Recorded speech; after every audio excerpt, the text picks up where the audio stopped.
I think about the insidious effects of colonization, and that colonization is something that if you don't get at it, it's not going to go away. It's just going to morph into a form that's more palatable for this generation, right?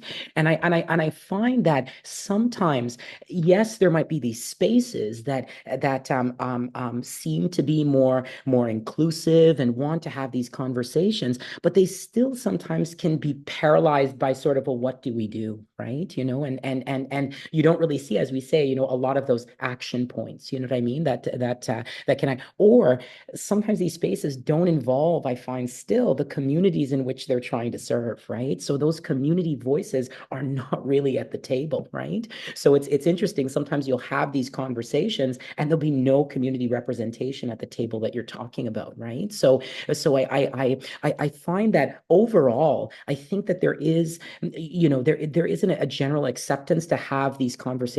I think though that there still is resistance. There's no question, it's there still is that resistance to sort of have these difficult conversations. Change can only happen with difficult conversations. Change is never a comfortable process. And I find that sometimes we need to be committed to the uncomfort of engaging in a process.